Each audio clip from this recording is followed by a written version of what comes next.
আসসালামু আলাইকুম রহমতুল্লাহ। সুপ্রিয় শিক্ষার্থী বন্ধুরা, এশার গণিত শিক্ষালয়ে তোমাদের স্বাগত। কেমন আছো তোমরা?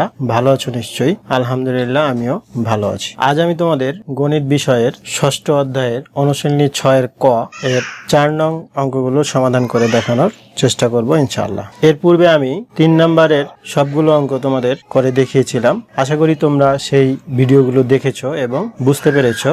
আর যারা নতুন তাদেরকে বলবো আমার পূর্বের ভিডিওগুলো তোমরা দেখে আসতে পারো, তাহলে তোমাদের বুঝতে সুবিধা হবে। তো 4 নম্বরে দেখো, 3 নম্বরে যেমন লেখা ছিল যে হিসাব করো, এই 4 নম্বরেও ঠিক একইভাবে লেখা আছে হিসাব করো। তো 3 নম্বরে যে অঙ্কগুলো ছিল সেখানে 2টা ভগ্নাংশ ছিল, 2টা ভগ্নাংশের যোগ বিয়োগ করতে হচ্ছিল আমাদের। কিন্তু 4 নম্বরে দেখো এখানে 3টা করে ভগ্নাংশ আছে এবং লাস্টে যেটা 9 নাম্বার সেটাতে 4টা ভগ্নাংশ আছে। এখানেও ঠিক যোগ বিয়োগ আছে একই রকম 3 নম্বরের মতোই। তো এখানে এটাকে যোগ বিয়োগ বা সরল মনে করতে পারো, যে ভগ্নাংশের সরলের মতো। তো যেহেতু 3টা করে আছে এবং যোগ বিয়োগ আছে, সরলের মতোই, কিন্তু লেখা আছে কি হিসাব করো। তো দেখো আমরা 4 নম্বরে এখন 4-এর 1-এ দেখো, তোমাদের বইয়ের 44 পৃষ্ঠা 4 নাম্বার।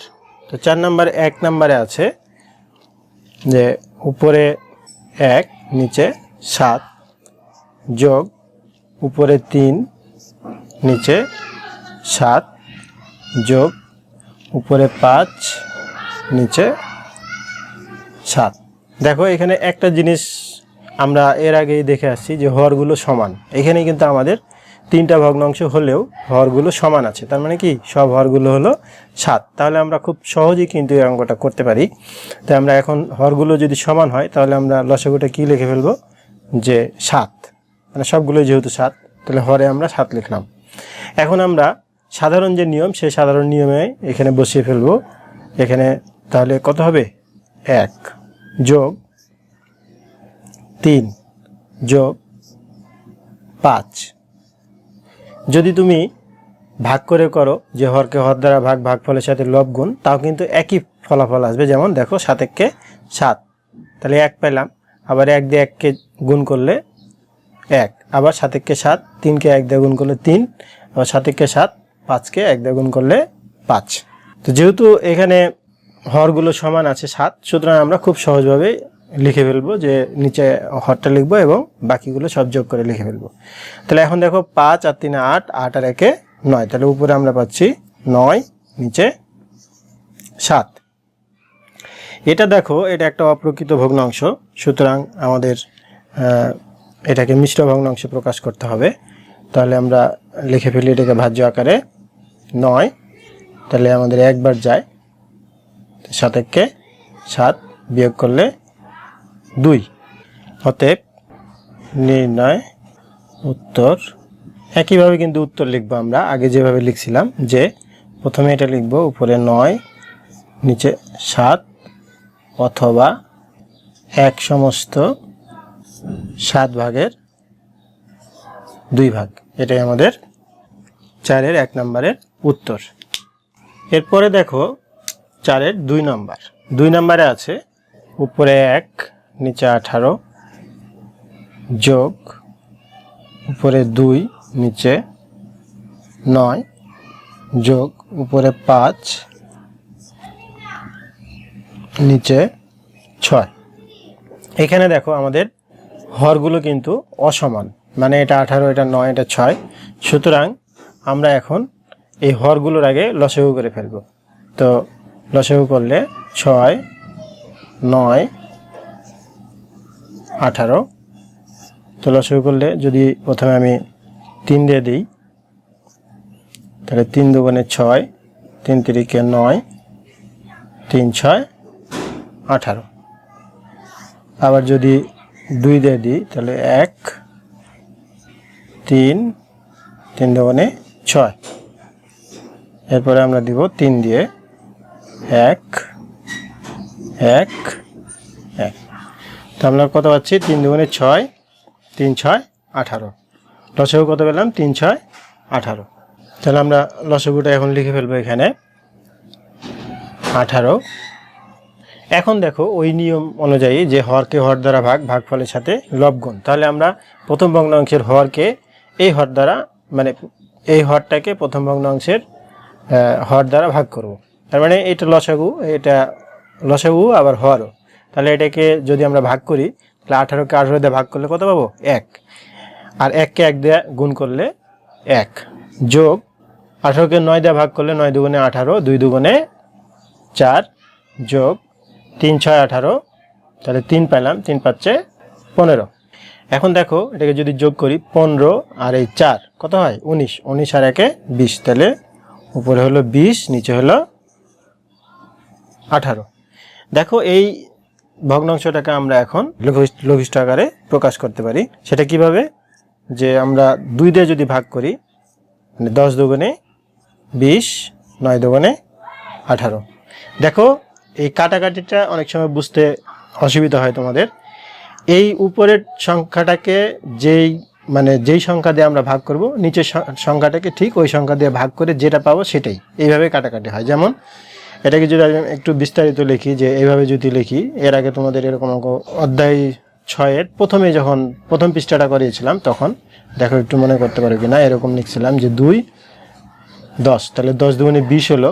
আবার এখানে যদি 2 দেই, 9, 9 দুগুণে 18, তাহলে এই 2 আর 2 একই রকম কেটে যায়, থাকে কি উপরে 10 নিচে 9।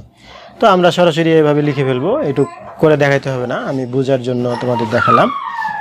তো এখন তাহলে আমরা কি পেলাম? এখানে উপরে হলো 10, নিচে হলো 9। এটাও দেখো একটা অপ্রকৃত ভগ্নাংশ, যেহেতু এখানে লব বড় আছে, সুতরাং এটাকে আমরা কি করব? আবার মিশ্র ভগ্নাংশে প্রকাশ করব। তাহলে এখানে ভাজ্য হিসাবে 10 লিখলাম, কয়বার যায়? একবার। 9 বিয়োগ করলে নামবে কত? 1। তাহলে অতএব নির্ণয় উত্তর উপরে 10 নিচে 9, অথবা 1 সমস্ত 9 ভাগের 1 ভাগ। এটাই আমাদের 4-এর 2 নম্বরের উত্তর। এরপরে দেখো 4-এর 3 নম্বর। 3 নম্বরে আছে 2 সমস্ত 3 ভাগের 2 ভাগ, যোগ 1 সমস্ত 4 ভাগের 1 ভাগ, যোগ 1 সমস্ত 6 ভাগের 5 ভাগ। দেখো এখানে প্রত্যেকটা ভগ্নাংশই কিন্তু মিশ্র ভগ্নাংশ আছে। এখন এটাকে আমরা অপ্রকৃত ভগ্নাংশে প্রকাশ করে ফেলব সবগুলোকে। আমি তোমাদের একটা সূত্র লিখে দিয়েছিলাম, মনে আছে নিশ্চয়ই।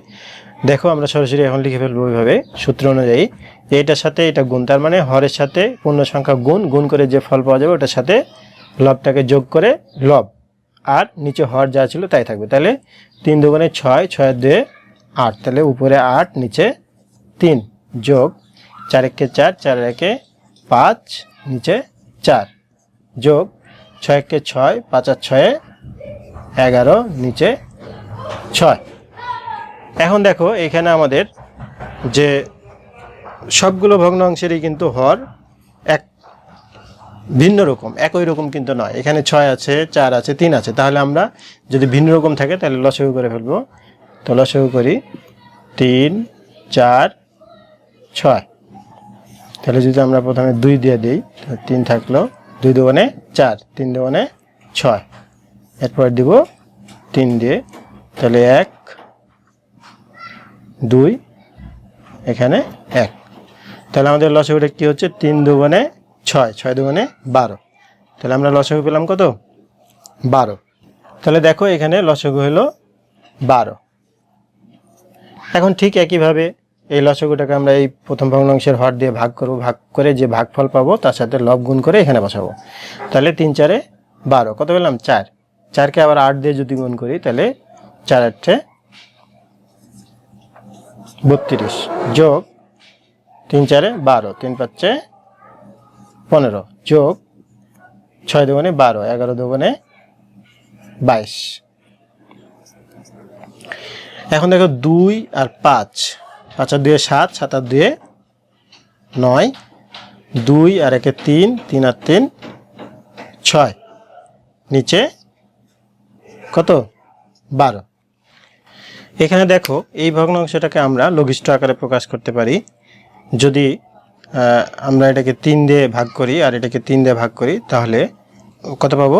3 4 12 আর 3 23 হলো 69। 3 23 69, 3 4 12। তাহলে আমরা পাচ্ছি কত? উপরে 23, নিচে 4। বোর্ডে একটু জায়গা কম, আমি এজন্য নিচে লিখলাম না। তোমরা নিচে যখন তোমরা অঙ্ক করবে তখন নিচে নিচে লিখবে, আমি একটু সাইডে লিখছি। উপরে 23, নিচে 4। এখন আমরা এটাকে, যেহেতু এটা অপ্রকৃত ভগ্নাংশ, এটাকে আমরা কি করব? আবার মিশ্র ভগ্নাংশে প্রকাশ করব। তাহলে 4 পাচ্ছে 20, বিয়োগ করলে কত? 3। অতএব নির্ণয় উত্তর উপরে 23, নিচে 4 অথবা 5 সমস্ত 4 ভাগের 3 ভাগ।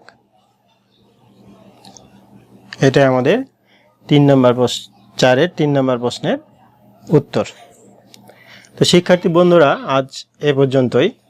আমি ভিডিওগুলো খুব লম্বা করতে চাচ্ছি না, কেননা তোমরা বেশি লম্বা করলে হয়তো তোমাদের ধৈর্য ধরবে না এত লম্বা ভিডিও দেখার জন্য।